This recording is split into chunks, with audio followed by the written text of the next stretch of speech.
Hello and welcome to Clovers Quilting. My name is Diahn.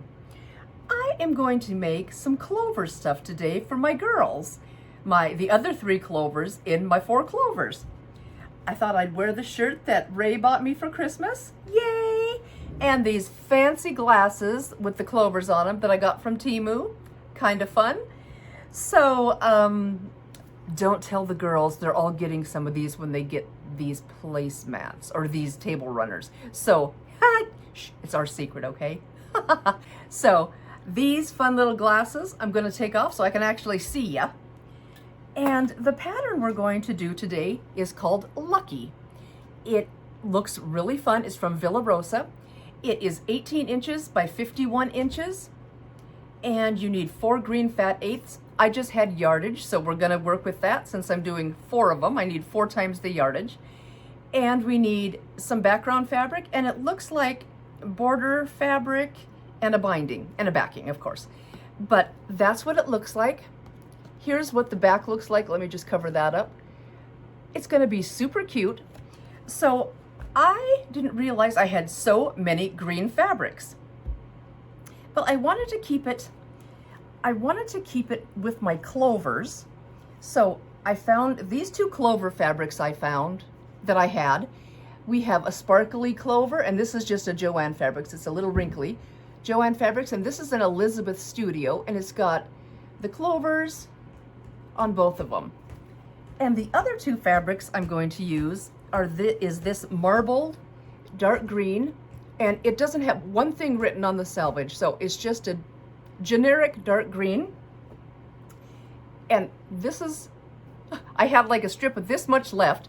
This is the same green bubble from QT Fabrics that I used on the Grinch quilt back. There's fuzz on there. And that's the other clover I'm going to make. So this is the background I chose. It's a really sparkly white, and it didn't really want to iron out very well because it's kind of stiff, but they're not going to be wearing it. It's just going to go on the table. So I thought it's going to be pretty. So we've got this really sparkly fabric that I think I got at Joann's, and it says not one thing on the selvage, so it's just a generic sparkly one. And I thought it looks pretty fun. So I'm going to have, let me see if I can just move this down a little bit so you can see this. I'm going to have, like, the clovers are going to be, and I don't have these in the right order. The clovers are just going to be along like this. Let's turn them this way because I don't have enough room. And I put the 2 lighter ones and the 2 darker ones, I think is how I had it laid out. So I thought that would be kind of fun. And I had a whole bunch of other greens, and some were kind of a yellow green. And I wanted this to be the border, or the binding, excuse me. And I thought there's no yellow greens in that, so I'd like to do that in a little bit of a little striped binding. And then I want this to be the border. And I thought that might be kind of fun. So let's see if I can get this laid out kind of so you can see this, and then this striped binding. Let's just stick it, let's just pop it underneath here, and maybe we can see a little bit. So it'll look kind of like that. It's a little thick, but you know what, you kind of get what I'm getting at. So that'll be what it looks like, of course, bigger. And I started working on one of the blocks, so the clover block will look kind of like this. I didn't love how my points came out, so I'm gonna fix that. So it'll look like that, and they'll be sitting along like this. And now pose up here. Everybody's coming to say hi. So I've got everything cut out, I believe. Let's see what's hiding under here.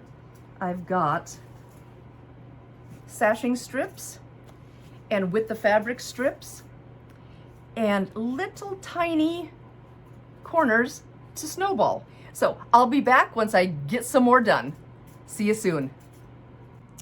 Okay, everybody, I'm at the machine, and I'm going to snowball 3 corners. We need 4 of these to make our clover. So I've got 8 of them here to do 2 different clovers. So I need 3 of these little guys to snowball.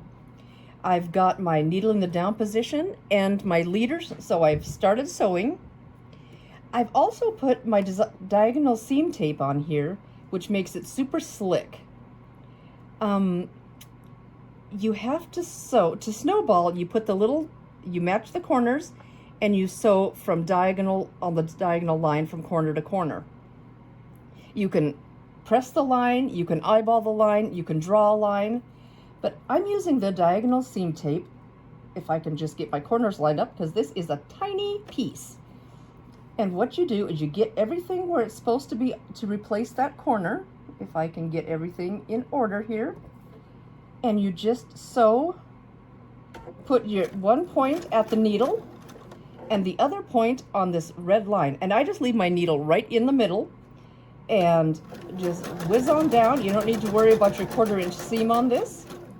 And I'm going to just chain piece these bad boys, which means I don't break thread in between, and I just butt that other one right up to it, start it at the needle, and leave this one on the edge on that red, and let's do a couple. And it works so nice, since I have about 200 of these snowballs to put on. I was so excited when I cut my 48 little squares that I was done, and I thought, oh, that's only for one. So I had to go back in and cut 3 times that many. So let me just show you what I'm talking about here. I'm going to cut these apart really quick and get my leader off of there. So you'll have this, then you just fold it back and it should cover that corner.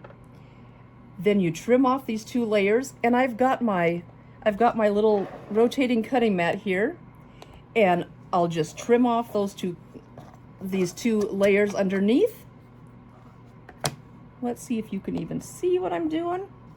I just line up my stitching on the 1/4 inch line, call it pretty good, zip that off. Those go in the garbage because they are tiny. And I'm not sure which way I'm going to press this, but I've been finger pressing under, so the seam goes towards the dark. So that's what it looks like. Let me reach over here and grab one that's completely done.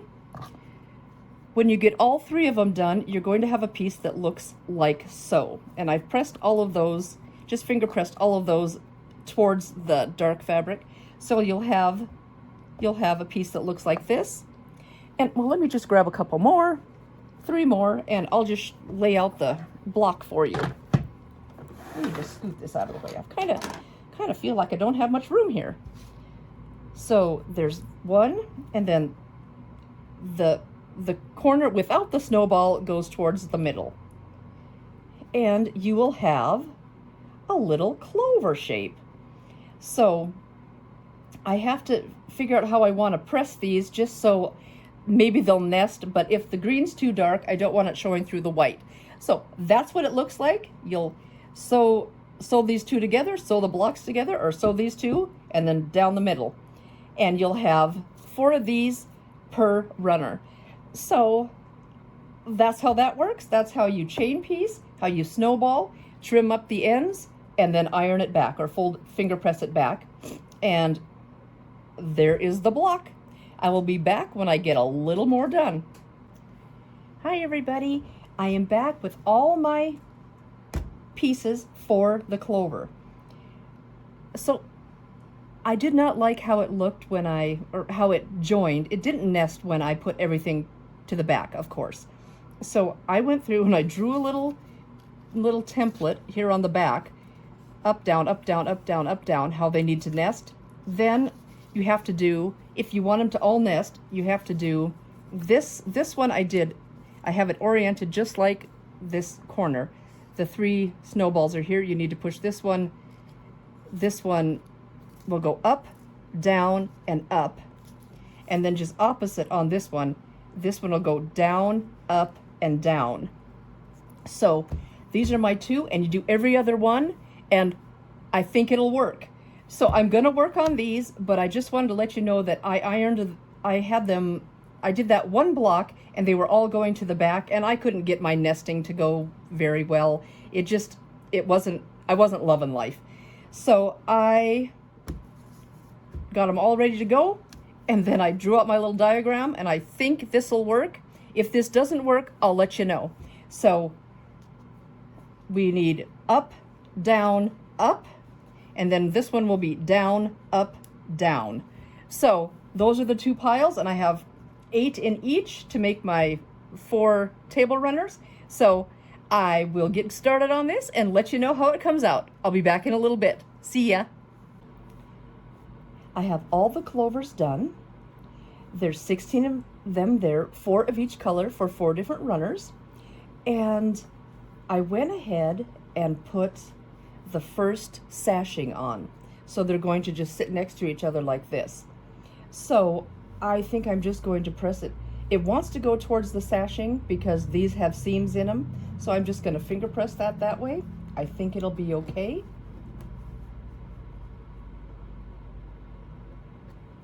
And then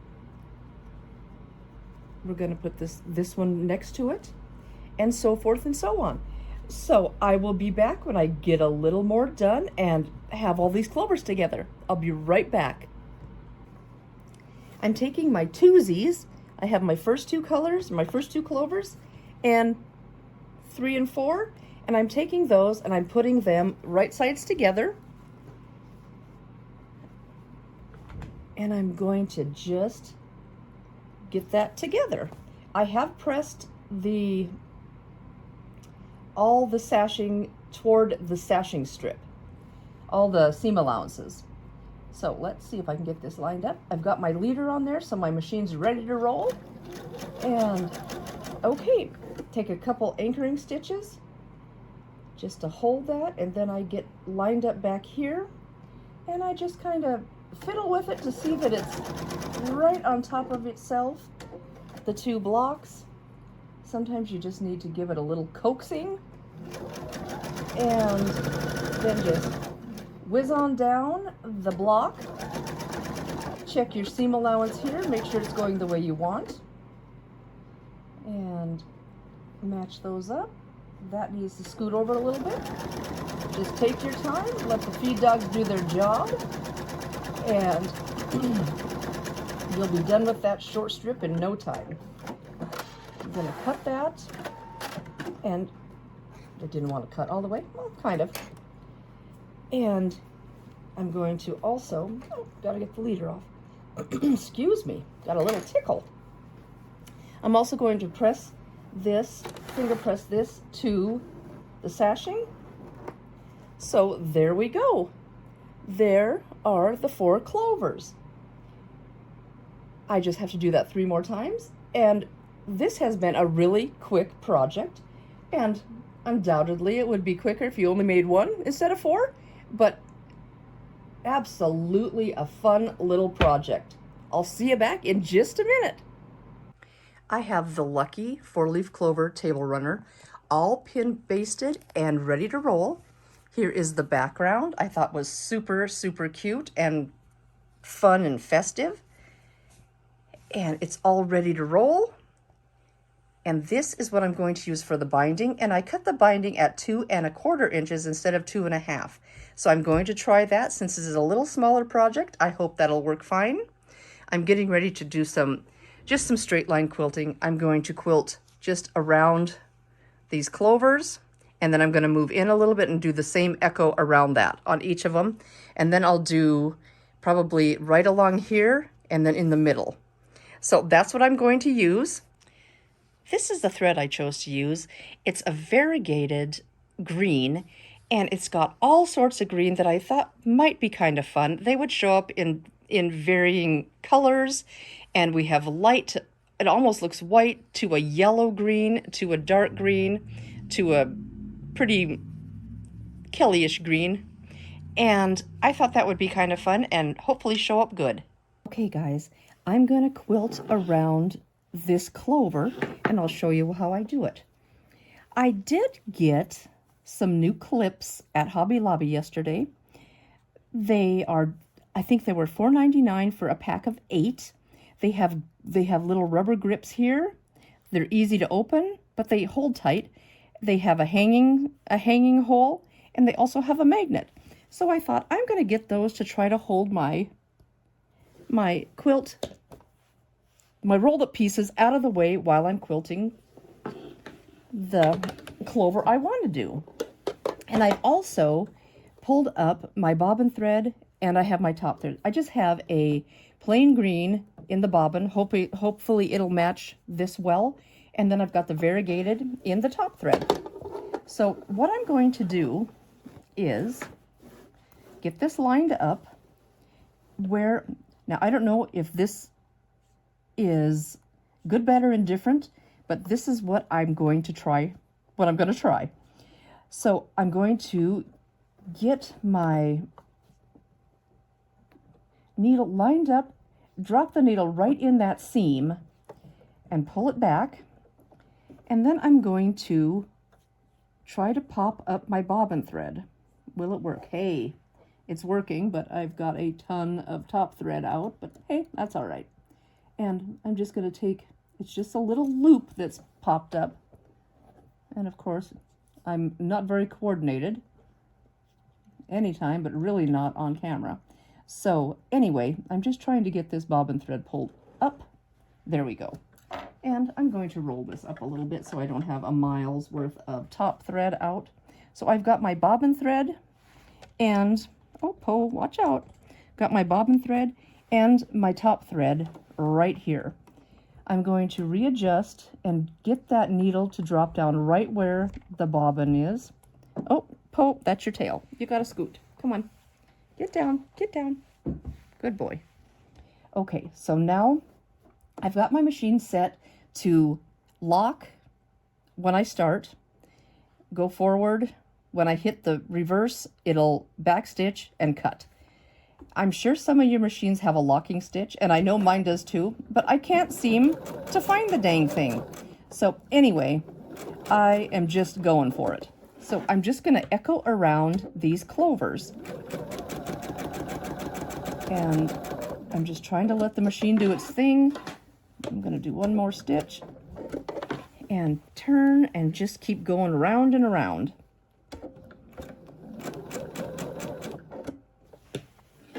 This is not my forte. This part makes me nervous. I wish I had a long arm just so I could throw some stuff on there, and let's do one more stitch and not worry about my quilting prowess because it's not great. I just, it makes me sweat a little. So now it's kind of, my machine needs some defuzzing too. Now I'm going to just drop the needle right in that seam and do a pivot and go right back down this side. Hopefully you can see what I'm doing. Maybe. Let's just try to tilt that a little bit better. And just let this come on down.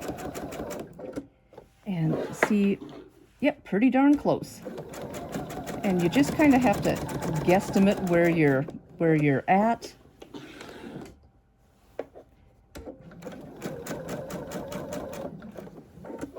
Sometimes you just try it out. Whoops, I'm gonna roll this up a little bit better over here.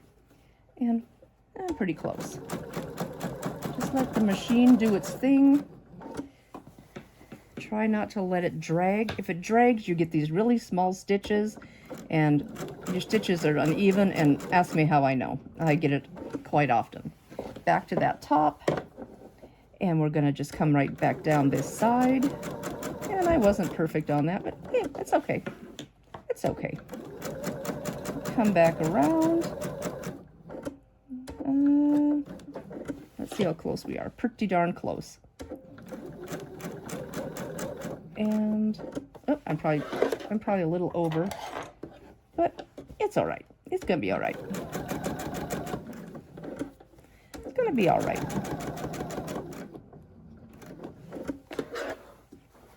And we're pretty darn close. Go back up to that middle seam, pivot all the way around, and come back down here.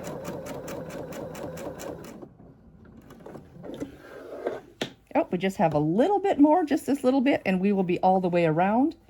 This pin might be a little close. We'll just pull it out of the way.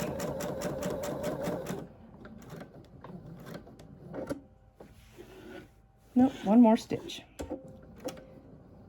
Or two. Okay, then down this way. We're on the home stretch, guys. We're getting close. I just wanted to do one whole clover for you guys. And I know this probably isn't this super exciting, but, and this is where we started.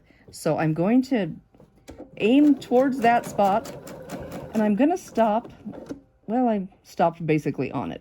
I like to stop one stitch behind it, hit my back stitch, and it'll go forward, backward, and cut, and we are done.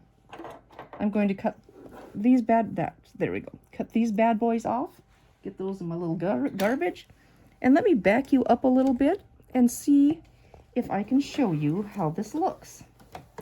Maybe, if I can get it out of here now. Okay, this is the clover, all done all the way around. See if we can set it up on the machine. And this is where we started. It's kind of a medium green, then it goes a little bit lighter, darker, you can hardly see it there, and back down to a little bit more yellow green. And so I thought that would be kind of fun to give it a little bit of differentiation in the thread color. And then I'm going to go in maybe an inch or an inch and a half and just echo that same thing right in the middle and do an edge here and then an edge here and one down the middle. And hopefully that'll be the quilting. Hey everybody, got my funky clover shades on. And I just wanted to show you where I'm at. I have 2 runners that are ready to be ironed up and trimmed away and straightened up, and I have one complete that I have here. Here we go. Ah! It turned out so cute, and here's the back. I just thought it was so sweet, and I have another one done that is already given away. Lisa came to town, so one night I sandwiched, cut the back, ironed it, sandwiched, quilted, put the binding on, and hand stitched the binding. Whew! So she got her table runner when she was in town. So it turned out pretty fun. I really enjoyed it. It would have been much faster had I not done 4. But we all had to have one. So here it is, all done. And 2, I have the tops done on the other 2. I just have to trim them off, iron it, sandwich it, quilt it, bind it. So shouldn't take that long, and I'll get those mailed off to my other 2 gals. And we will be set. Thank you guys for coming along on this journey with me. It was a fun, quick tutorial. It was the Lucky pattern. Now, where did I put that? It was the Lucky pattern from Villa Rosa. Super fun, super quick. These are like $2 on their website. Really fun. And if you haven't gone there, try them out. They have a ton of patterns. Again, thank you guys so much for coming along on this journey with me today on the Lucky Table Runner. I'm a little late for St. Patty's Day, but that's okay. I'm a clover all the time. So it's kind of fun. Please consider subscribing, liking, sharing with a friend. Ring the notification bell so you can know anytime I upload. And it's been a little while since I uploaded. I've been really busy. I've had company. We were out of town for a weekend. So Carol Harris, thank you for letting me get this video on. She reached out and said, "Are you okay?" I'm okay. I just have been really busy. So Carol, thank you for prompting me to get this video going. And you guys all stay safe, happy, healthy, and creative. Thank you so much. Bye-bye.